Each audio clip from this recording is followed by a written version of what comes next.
Yo soy el doctor Nelson Urdaneta Lafeo, radioterapeuta oncólogo, egresado de la Universidad Central de Venezuela y de la Universidad de Yale, y con mucho gusto les voy a estar presentando el tema de aplicaciones clínicas de la SBRT en cáncer de pulmón, no células pequeñas y metástasis pulmonares. Ante todo, quiero expresar mi agradecimiento a la doctora María Gabriela Villegas y a la directiva de Interoncology por esta gentil invitación que me han hecho a participar en las jornadas virtuales.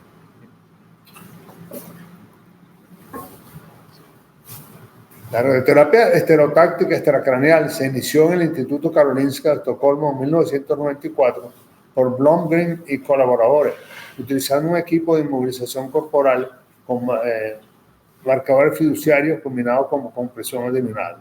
Esto se empleó inicialmente en tumores de hígado, pulmón y retroperitoneo. La radioterapia estereotáctica extracraneal ha sido denominada por Timmerman, uno de los pioneros de la especialidad, como radioterapia estereotáctica ablativa o SABR, ya que utiliza altas dosis de radioterapia y el efecto se puede comparar con el de la cirugía. Es una técnica de radioterapia de alta precisión que utiliza una técnica estereotáctica para la determinación del blanco, para la planificación y la dirección de los haces de radiación en el espacio, en 3 dimensiones, hacia el blanco utilizando coordenadas conocidas 3D. Estas coordenadas se pueden definir por marcadores fiduciarios confiables, o el tumor mismo puede servir como marcador o utilizar semillas implantadas. Para esta modalidad de radioterapia hay que utilizar técnicas avanzadas. Inicialmente se utilizó la radioterapia conformada 3D y actualmente estamos utilizando la técnica de intensidad modulada denominada terapia con arcos volumétricos modulados. Y es imprescindible el estudio de imágenes antes de cada fracción. Se utiliza técnica de hipofraccionamiento, 1 a 5 fracciones con dosis ablativas que tienen que ser superiores a 600 centigrados o 6 grados. Estas dosis altas de radiación detienen tanto la división como la función celular. Y por último, la radioterapia estereotáctica tiene un efecto inmunogénico y puede promover la respuesta inmune local y sistémica y potenciar la inmunoterapia. Para analizar los efectos de la radiación en los tejidos normales, el modelo de Wolbers y colaboradores es de gran utilidad. En este modelo, el autor propone la división de los tejidos en 2 grupos: los tejidos de fusión paralela, integrados predominantemente por estructuras o unidades estructurales definidas, como son las áreas periféricas del pulmón, el riñón y el hígado. Estos son órganos que tienen una función redundante y una gran reserva inherente. Los otros tejidos son la función en serie, integrados predominantemente por unidades estructurales no definidas. Entre estos está el tracto gastrointestinal, los vasos sanguíneos. Estos son órganos con función en cadena. La radiocirugía solo se debe practicar idealmente en tejidos de función paralela, los cuales pueden tolerar dosis ablativas en un volumen limitado, pues el resto de las unidades del órgano puede compensar la función del área tratada, sin que ocurra una toxicidad excesiva. Aquí vemos en cuanto a un diagrama de los pulmones, donde se observa que los pulmones tienen 2 tipos de tejidos, ¿no? Los tejidos en función de función en serie, en el tórax, que son la tráquea, el árbol bronquial, los vasos sanguíneos, etc. Y el árbol bronquial es una estructura tubular que se ramifica, al igual que los vasos sanguíneos. Y la lesión en estructuras terminales puede producir daño como atelectasia, pero si los bronquios son pequeños, esto trae menores consecuencias que en unas estructuras tubulares lineales como el esófago o el intestino. Por último, el pulmón tiene tejido de función paralela a los alveolos. Aquí vamos a ver cuáles son las etapas en la planificación y realización del tratamiento con radioterapia estereotáctica extracraneal. En primer lugar, viene la inmovilización, la cual tiene que ser muy meticulosa. Nosotros lo hacemos con este sistema BodyFix, pero hay otro sistema. En este sistema se utiliza un colchón, el cual se adapta a la anatomía del paciente, y el paciente se envuelve con un material plástico que le limita los movimientos respiratorios y aumenta la inmovilización. La próxima etapa es la realización de la tomografía en 4D para tomar en cuenta los movimientos del tumor con la respiración. Una vez obtenida la tomografía, se pasan las imágenes al equipo de planificación y se trazan los contornos de los tejidos normales y también del tumor, construyendo lo que se llama el ITB, que incluye el GTB con los movimientos respiratorios. Después, los físicos tienen que realizar una dosimetría muy meticulosa. Para estos casos es fundamental, si se usa radioterapia conformada 3D, emplear múltiples campos, de 10 a 12 campos de tratamiento, y en la actualidad estamos usando el BIMAC o arcos modulados, que es la técnica de elección en la actualidad. Y hay 3 puntos importantes que recordar en la dosimetría. Primero, debemos lograr una dosis alta conformada, ¿no?, a nivel del tumor. Este es donde está el 100% de la dosis. La dosis tiene que estar adaptada lo más posible al nivel del tumor para irradiar lo menos posible de los tejidos normales circundantes.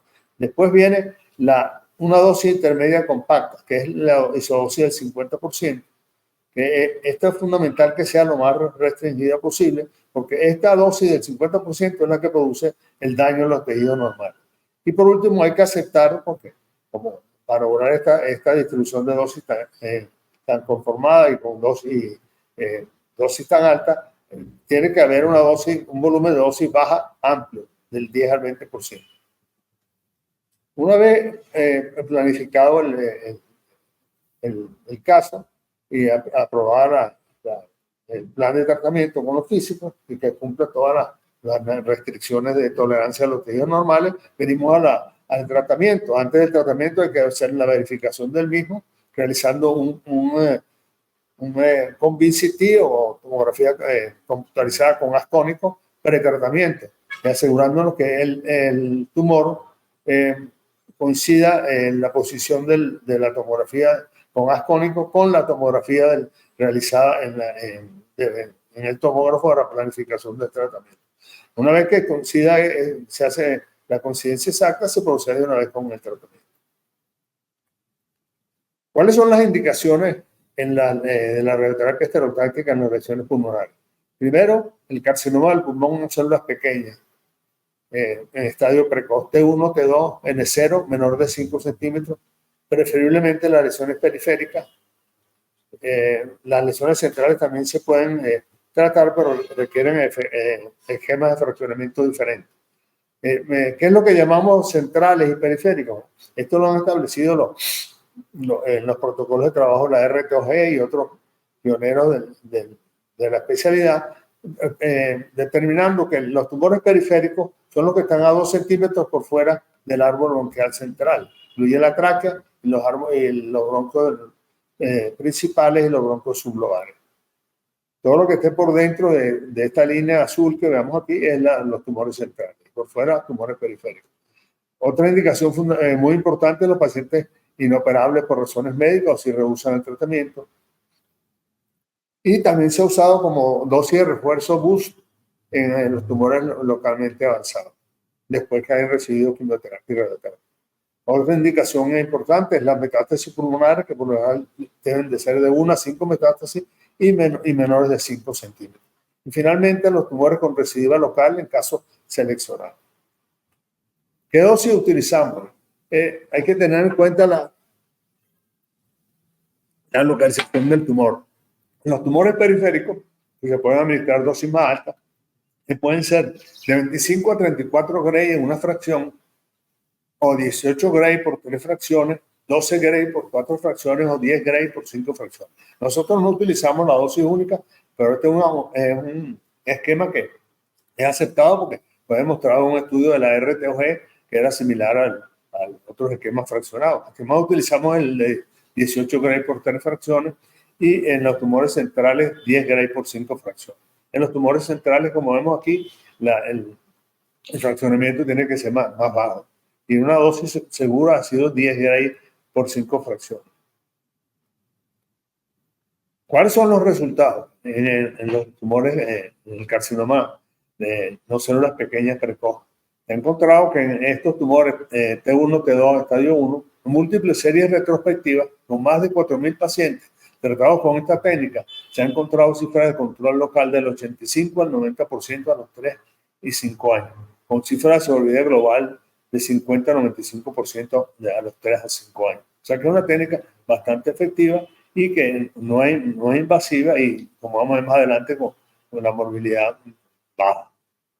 Se ha hecho una comparación entre la radioterapia externa convencional y la radioterapia estereotáctica extracraneal. Este estudio realizado en Australia, un estudio fase 3, comparó en 101 pacientes con tumores precoces, carcinoma de pequeña de pulmón, T1, T2 en el 0M0, comparó la radioterapia estereotáctica con 54 Gray en 3 fracciones o 48 Gray en 4 fracciones versus la radioterapia externa convencional, 66 Gray en 33 fracciones o 50 Gray en 20 fracciones, de acuerdo a la preferencia de la institución.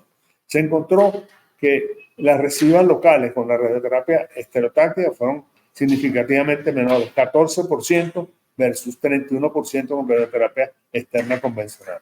Por tanto, se concluye que la radioterapia externa extracraneal debe ser el tratamiento de elección en este grupo de pacientes con carcinoma del pulmón o células pequeñas. Este es un estudio importante de los japoneses que nos ayuda a determinar cuál es la dosis efectiva en cuanto a la dosis total y el fraccionamiento. Esto un issue realizó una revisión de varias instituciones de 245 pacientes con carcinoma de células pequeñas de estadio 1, que fueron tratados con radioterapia estereotáctica extracraneal con una dosis total de 18 a 75 Gray en 1 a 22 fracciones. Y el tiempo de sobrevida media fue de 24 meses y ellos determinaron en estos pacientes la BD o dosis biológica efectiva, encontrando que hubo una relación entre el BD y el control local y la sobrevida. Vemos que aquí que cuando el BD era mayor o igual a 100, se observó que las residuas locales eran solo de 8% versus 26.4% con un BD menor a 100. Esto fue estadísticamente significativo y pues lo mismo la sobrevida global fue mejor, 88% versus 69.4%. Por tanto, se establece como criterio de prescripción que debemos, siempre que se pueda, y lo permitan los estudios normales, utilizar esquemas que tengan un BD superior a 100. La radioterapia estereotáctica extracraneal se intentó comparar con la cirugía para determinar su efectividad y se han hecho o se intentaron hacer 3 estudios prospectivos para comparar la resección sublobar o la lobectomía con la radioterapia estereotáctica en estadios precoces de carcinoma de células pequeñas, no células pequeñas. El estudio ACOSOC, el estudio Russell y el estudio STARS. Desafortunadamente, ninguno de estos estudios pudo ser concluido debido a el número insuficiente de pacientes incluidos en el estudio. Por tanto, no tenemos una evidencia contundente o significativa de que la radioterapia estereotáctica extracraneal produce resultados similares a la cirugía. También se han hecho estudios retrospectivos. Estos estudios retrospectivos tienen sus problemas, ya que no son concluyentes dada la naturaleza de ellos. En este primer estudio de Grills se compararon con 124 pacientes inoperables por razones médicas, que se comparó la resección en cuña versus la radioterapia estereotáctica, y en el de Crabtree fueron 538 pacientes, 462 con cirugía y 76 con radioterapia estereotáctica. Los grupos no eran comparables, pero los resultados en ambos estudios demostraron que la cirugía produjo mejores cifras de sobrevida global. En la primera serie se observó que había algo, la mejoría de control local y sobrevida causa específica con radioterapia estereotáctica. Pero de nuevo no podemos sacar conclusiones definitivas a partir de estos estudios. ¿Cuál es la toxicidad de la radioterapia estereotáctica en el carcinoma del pulmón? Afortunadamente es baja, pero depende del tamaño y la localización del tumor, de la función pulmonar, otras comorbilidades que tenga el paciente y si ha recibido tratamiento previo. Los efectos secundarios frecuentes, ¿cuáles son? La neumonitis, que afortunadamente es baja, la neumonitis grado 3 baja, varía de 4 a 25% y depende también de la dosis administrada y de la técnica. La fibrosis pulmonar se ha reportado de 12 a 15%.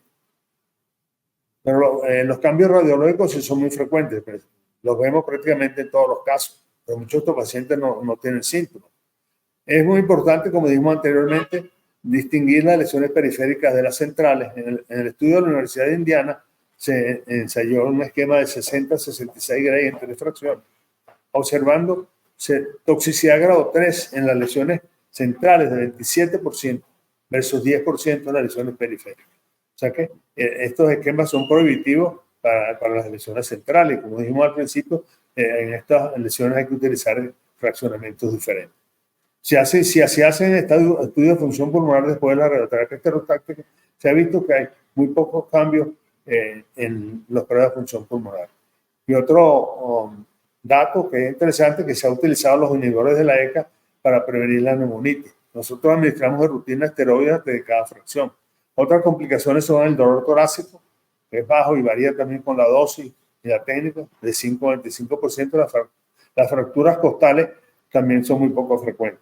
La toxicidad cutánea es muy baja y depende de la técnica. Al principio de desarrollo de esta tecnología hubo lesiones graves en la piel por el empleo de un número bajo de campos de tratamiento. Pero por último, la plexopatía braquial en las lesiones del vértice, que hay que tratar de disminuir esta complicación disminuyendo la dosis por debajo de 26 Gray en 3 a 4 fracciones.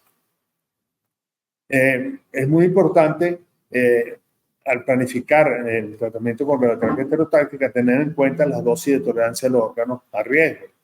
En este sentido, varios grupos y asociaciones se han ocupado de desarrollar diferentes tablas para determinar, orientar en cuanto a las dosis límites de las estructuras normales, órganos a riesgo.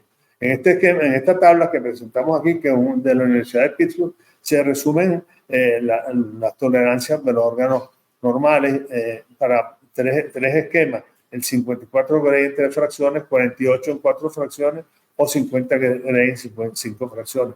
Vemos que los diferentes valores que uno tiene que tener en cuenta, pues, al planificar estos tratamientos y no aprobar un plan de radioterapia estereotáctica si no se cumplen todos estos objetivos. Hay otro concepto que es importante y donde la radioterapia estereotáctica ha jugado un papel relevante. Es el concepto en las oligometástasis. Este es un concepto que fue desarrollado a principios del siglo por el doctor Hellman y colaboradores, y ellos plantean que esta es una entidad clínica diferente a la enfermedad polimetastásica. Se trata de pacientes que tienen un número y sitio de lesiones metastásicas limitado, por lo general menos de 5.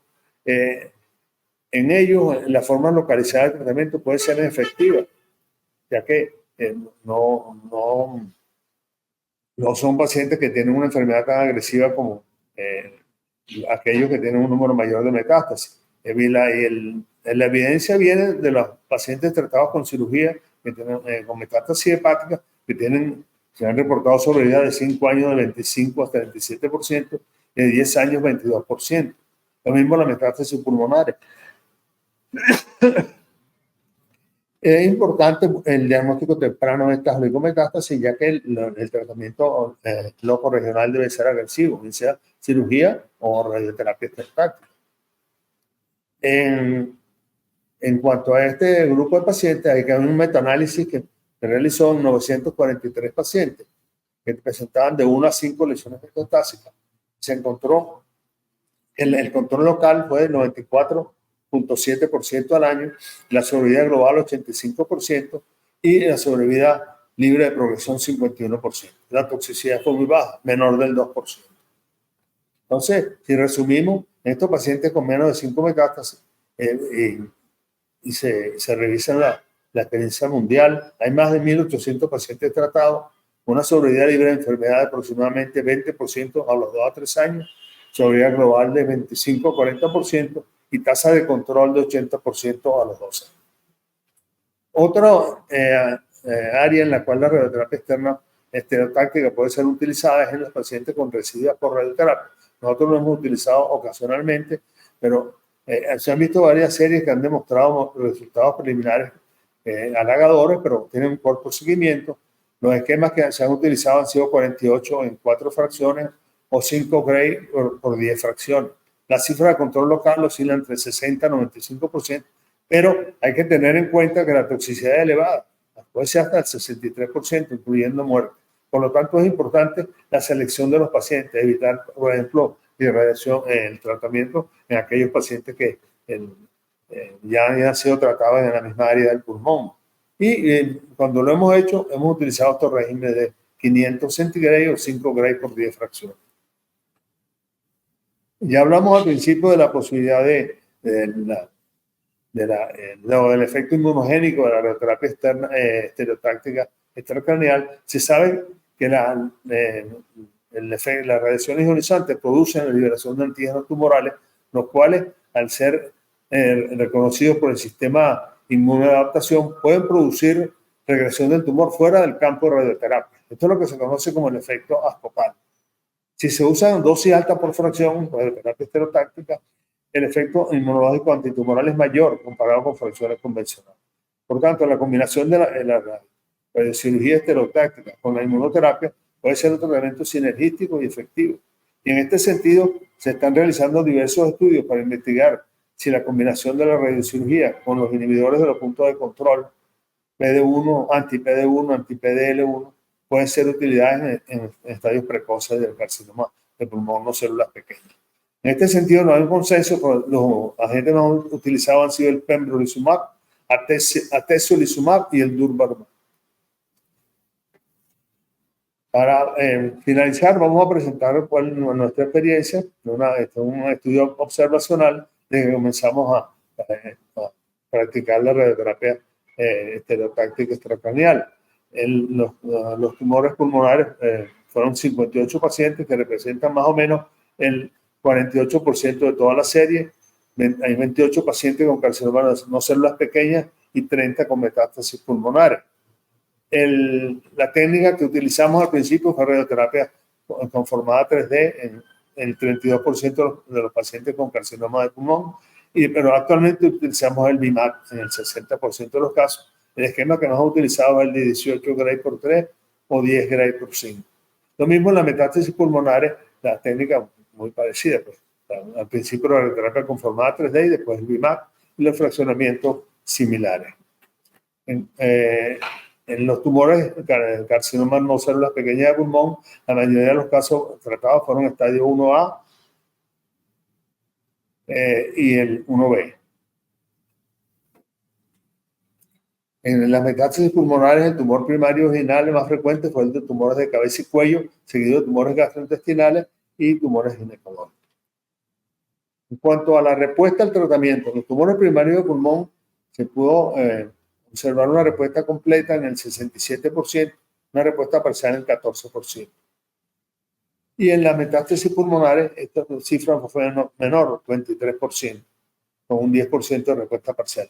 Yo creo que la explicación de esto puede estar en que tenemos un número importante de pacientes que no pudimos evaluar en el seguimiento. Y el 30% en los pacientes con metástasis pulmonares versus 14% en los tumores primarios de pulmón. Ya vimos anteriormente que los resultados de control local en las metástasis pulmonares son muy satisfactorios, alrededor del 80%.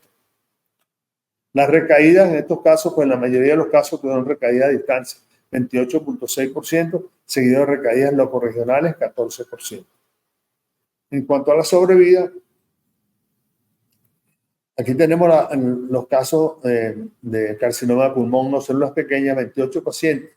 La sobrevida global a los 2 años fue 83% y a los 5 años 45.8%.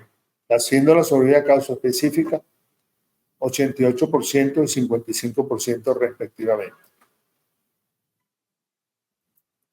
En cuanto a las metástasis pulmonares, la sobrevida causa específica fue de 70% a los 2 años y 60% a los 5 años. Se hizo una comparación en las metástasis pulmonares de la sobrevida en pacientes con una metástasis versus varias metástasis. Y se vio con una diferencia significativa. Con una lesión, en pacientes con lesión única, la sobrevida a los 2 años fue 92% y a los 5 años 73%, versus 45% a los 2 años y 22% a los 5 años en pacientes con lesiones múltiples.